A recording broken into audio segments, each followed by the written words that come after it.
por 50 palos, te conseguís un presidente que tenga contacto. Sí. No, macho, hay que hacer más o menos un segundito porque bien y listo. Hablamos de cómo llegan los jugadores de River, gestión Pasarela, gestión Donofrio. Está Juan Cruz Sanz con nosotros, tiene un informe especial, él se encarga de los informes especiales en el programa.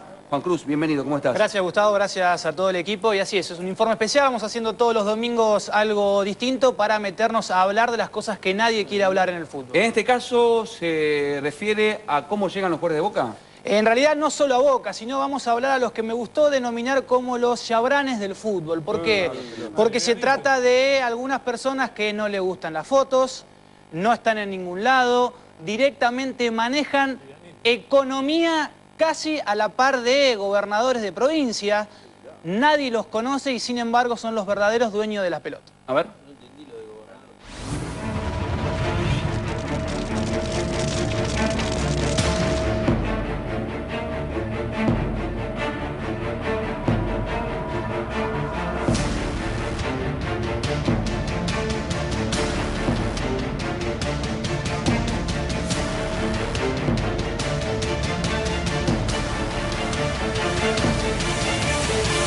Indagando en las oscuras aguas del fútbol argentino, intentamos saber quiénes son los verdaderos dueños de la pelota.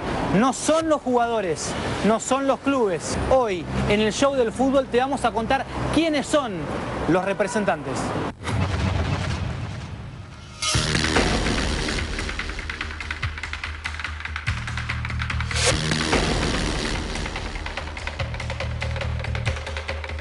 El negocio del fútbol mueve millones de dólares. Los representantes son los custodios de ese dinero.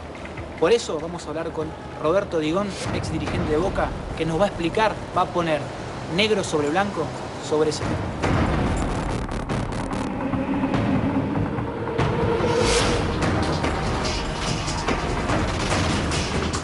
Los representantes cada vez van buscando chicos mucho más jóvenes. Uno llega hasta chicos de las infantiles de 8, 9, 10 años cuando tienen algunas condiciones técnicas. Esos representantes van yendo por todo el país y con lo cual la mayoría de los chicos son por lo general de condición humilde los que juegan al fútbol y bueno, aprovechan esa humildad y necesidades que a veces tienen los padres, le van ofreciendo ropa, zapatillas, algunas necesidades, cubren algunas necesidades que tiene la familia y con lo cual van ganando la confianza de esa familia. A partir de eso, con que ellos lo hacen con 10, 15, 20 jugadores, con que uno o dos les salgan jugadores más o menos con algunas condiciones, prácticamente cuando firman esos contratos, después son ellos prácticamente los dueños, son los fondos buitres del fútbol. Raúl Gámez, presidente de Vélez, nos recibió en su panadería en Martínez y con él hablamos de este tema. Los representantes hoy en día son más dueños de los jugadores que los clubes. Que los clubes deberíamos hacer algo en función de hacer más prolija esa parte y que no tengan tanto poder. Ahora es el turno de escuchar la voz de un especialista. Vamos a hablar con Martín Auleta, que nos va a contar, al menos en términos legales, de qué se trata el negocio del fútbol.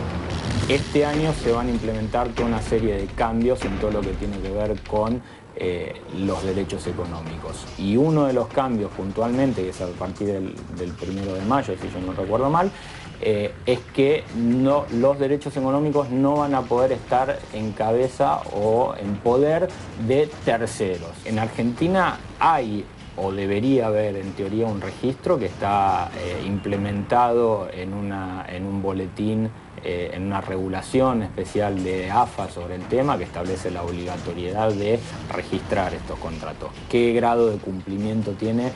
Ya es algo que debería... ¿Es público? Si yo veo el AFA y lo solicito, ¿me lo tienen que dar? Te diría que lo pruebes. Intentando buscar a los verdaderos dueños de los jugadores de fútbol, fuimos a la AFA y con esto nos encontramos. Hola, buenos días. Estamos trabajando en un informe para América y necesitaríamos consultar el libro donde están asentados los dueños de los derechos económicos de los jugadores. ¿Es público? Sinceramente no tengo la más pálida. Bueno, consultamos. Consultamos enseguida. Sí, tenemos una cosa. Te di con el periodista de América que te quieres reivindicar porque quieres saber en qué oficina le pueden dar los bienes económicos.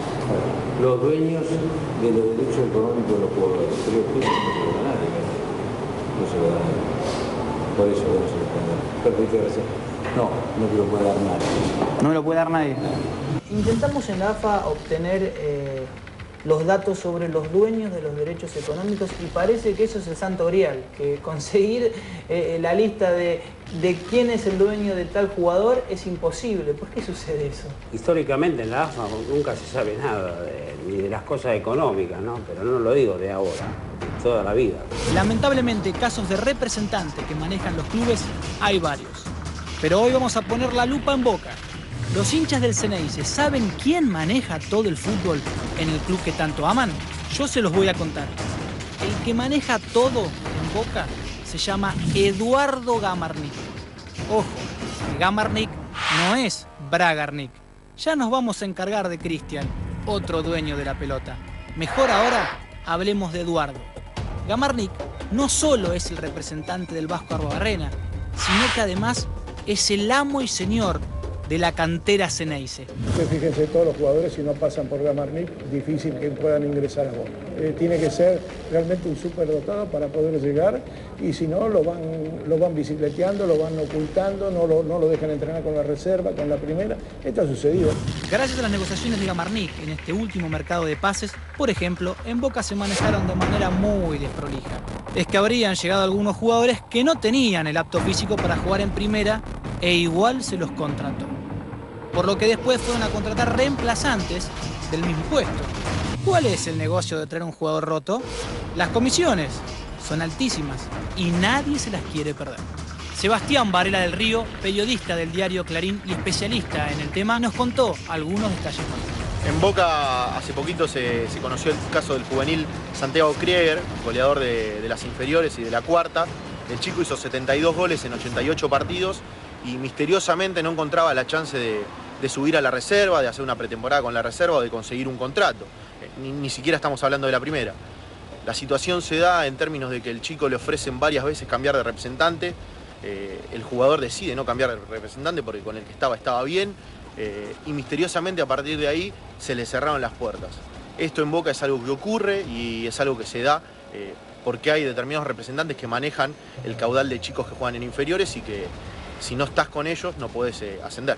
Cubas era un jugador que era excepcional y sigue siéndolo en divisiones inferiores. Bueno, pero hasta que no pudo hablar con su representante, con Gamarnik, o quien lo llevaba, que era el exjugador de Boca Farías, prácticamente Cubas no juega. A partir de que habló con Gamarnik y que hicieron un arreglo, a partir de ese momento Cubas volvió a jugar en la primera de Boca. Pero Gamarnik no trabaja solo. Junto a él aparece también otro dueño de la pelota, Fernando Hidalgo, un conocido representante que pasó de empleado del Correo Invernal a multimillonario. Hidalgo hace lo que quiere en varios clubes de la elite del fútbol argentino. Y Boca es uno de ellos. Ahora sí, hablemos de Bragarnik. Cristian maneja todo en Independiente y Racing. Se transformó en el dueño de todo lo que ingresa a Avellaneda. Además de ser gerenciador en las sombras de Defensa y Justicia, jefe en Godoy Cruz y quien maneja el fútbol del Club Tijuana de México, Cristian es el representante de Almirón y de Coca y de la mitad de los planteles de Avellaneda. Al parecer en Racing, el último torneo logrado hizo olvidar los manejos poco éticos dentro del club. Con el aval del presidente Víctor Blanco, que se nota que de negocios sabe mucho, ya que maneja el Hotel Savoy, una veintena de hoteles en la ciudad de Buenos Aires y además tendría los restaurantes de los aeropuertos en Argentina. Antes de ser dirigente, llevó como empresario Racing a Gabriel Auche, a quien ahora casualmente vendieron al Tijuana de Bragarnik. En el último libro de pases, es Bragarnik el único beneficiado con los nuevos jugadores de la academia. En el mercado financiero sostienen que los representantes de los jugadores de fútbol mueven más dinero que la propia bolsa de comercio. En el último libro de pases, el fútbol argentino movió más de 200 jugadores. Solo los 5 grandes manejaron incorporaciones por más de 25 millones de dólares. Una cifra más que envidiable para cualquier economía. Pipa, ¿quién es el representante de Gonzalo? No tiene. Gonzalo está asesorado por mí. Pero, perdón, ¿no tiene representante? No, bueno, pero tal vez el caso mío es atípico porque yo pertenecía a esta profesión durante muchos años, en una época que nosotros, el representante no existía y los contratos los manejábamos en forma individual, con lo cual me siento capacitado como para asesorar a mi hijo y que esté respaldado por la familia. ¿Y eso era mejor o peor que este nuevo esquema que hay, cuando ustedes manejaban los contratos? Bueno, no sé si es mejor o peor, es lo que había y nosotros no teníamos alternativas.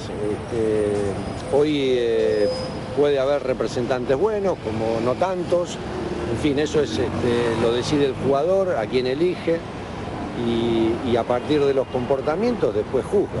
Pero todo esto no es nuevo. Me puse a revisar lo que pasaba años anteriores y me encontré con esto.